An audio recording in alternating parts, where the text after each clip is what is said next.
9:09 na nga pala ako ng umaga nagising at dito na nga agad ako dumiretso sa kusina. Medyo tinanghali na nga ako ng gising kaya naman pagkabangon ko ay nagsalang na agad ako nitong munggo kong palalambot. Inuna ko talaga itong isalang dahil nga medyo matagal ang pagpapalambot nitong mga munggo. Ito namang manok na aking lulutuin ay biniling ko na nga agad ito kagabi kay Ali na kako pagkagising niya ay ibabad na nga niya agad sa tubig. Para kako pagising ko ng umaga ay malambot na at hindi na nga nagyayelo. Sobrang purol nga nitong kutsilyo kong ginagamit kaya naman higit-higit ko na nga lang yung kanyang mga legs at pati nga yung pakpak. Yung pitso nga lang ang gagamitin ko dyan dahil nga gagawin kong chicken fillet. Yung buto-buto naman itong manok na matitira ay ilalaho ko naman doon sa ginisang munggo. Pork ribs sana nga ang ilalaho ko doon sa munggo pero pagtingin ko nga doon sa rep ay wala na nga yung nakita ko doon nung nakaraan. Habang nagpapalambot pa nga ako ng aking mga munggong lulutuin ay igagaya ko nga muna itong mga chicken fillet na aking lulutuin. Una ay tinuyo ko nga muna itong mga karne gamit itong tissue. Pagkatapos matuyo ay naglagay lamang ako dito ng kaunting asin at kaunting paminta para sa pampalasa. Hindi nga masyadong durog ang paminta dito ni Alilin kaya naman yung ibang malalaki dyan ay talagang pinagsisimot ko pa. At dahil chicken fillet nga ang ating lulutuin ay syempre gagamitin ko nga ulit itong pangmalakasan ni tatay na martilyo. Oh, wag kayong judgmental dyan dahil nilinisan ko naman ulit yan bago ko ipukpok dito sa aming kakainin. At hindi ko rin naman talaga hayaan na madumi nga yung aming kakainin. Sadyang wala lang talagang meat tenderizer dito kana Ali at pinapabili ko pa nga siya. Sabi ko ay bumili nga sa New One para nga hindi itong martilyo ni tatay ang aking ginagamit. Para naman kumapit yung breadcrumbs dito sa mga manok ay gagamit lamang ako dito ng cornstarch,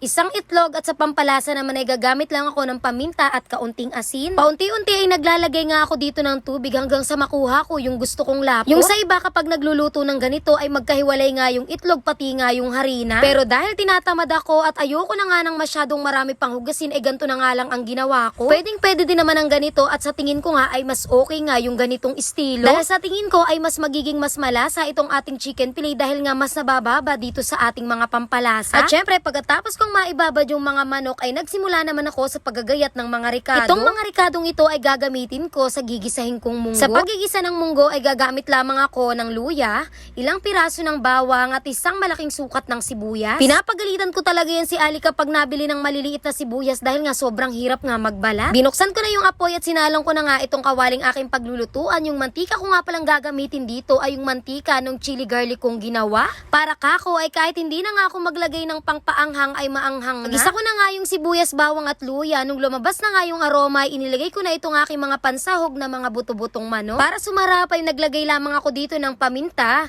kaunting magic sarap at para mas lalong mas maging masarap ay nagdagdag nga ako ng Knorr cubes. Sa pampahalat ay naglagay lang muna ako dito ng kaunting patis at pagkatapos ay hinalo ko lamang ng mabuti para magsama-sama yung mga pampalasa na inilagay natin. Nung masangkot siya na nga yung mga manok ay agad-agad ko na nga ring inilagay dito yung munggo na pinalambot ko kanina. At syempre pagkatapos ay hinalo ko lamang ito ng mabuti para magbanding na sila all together. At dahil ayoko nga ng munggo na wala nga man lang ako nakikitang kulay green ay kumuha na nga muna ako ng dahon ng malunggay. Dito nga sa may likod lamang ng bahay nila Ali. Iba nga ang atake kapag ang munggo ay may lahok na malunggay. Bukod sa nakakaakit na nga itong kainin ay nagiging mas masustansya pa. At wala rin namang dahilan kung bakit hindi ka maglalagay ng malunggay dahil nga libre lang naman ito at nakukuha lang naman dito sa paligid. Hindi pa nga ako nakontento dun sa chili oil na inilagay ko kaya naman nilagay ko pa nga yung mga garlic doon nga sa chili oil. Kulang pa nga din pala ang alat nito kaya naglagay din ako dito ng isang dakot na asin. Kuluan na nga pala itong mga munggo kaya naman inilagay ko na itong mga hinimay ko ng mga dahon ng malunggay. Kung nagtataka kayo kung bakit dumami nga yung sabaw ay naglagay nga pala ako dyan ng tubig kanina at hindi na nga lang nakuhaan ng camera. Hindi ko nga ata napindot yung camera kaya nga hindi napasama. Maganda nga itong naluto kong munggo dahil ito nga yung tinatawag nilang labo na munggo. Itong munggong ito ay ito nga yung lumalapot kapag nga niluluto, yung lumalapot yung kanyang sabaw. Dalawang klase talaga ang munggo, yung labo at yung ngang makinis. Kung magluluto kayo ng munggo ay ang pipiliin nyo yung hindi nga maganda yung balat, yung medyo malabo. Dahil yun nga yung kagaya nito na yumayapot yung sabaw. Paminsan-minsan ay wag din kayong titingin sa basta makinis lamang dahil yung makinis nga na munggo ay yun nga yung hindi lumalapot yung sabaw. Pero okay din naman yung makinis o yun ngang makinang ang pagkamunggo pero mas masarap talaga itong malabo.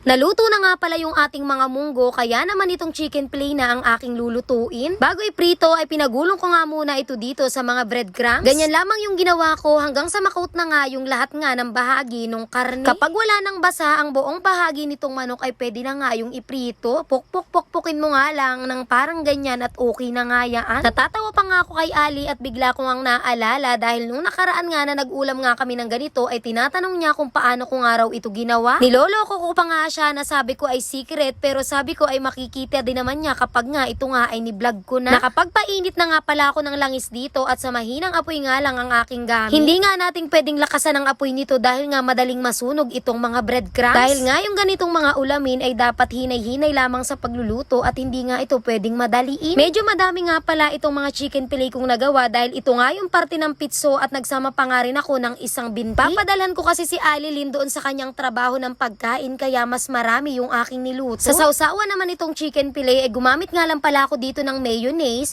naglagay ako ng ketchup at sa pangpaanghang ay naglagay ako ng sriracha. At yun lang, luto na ang aming ulam. Bye people!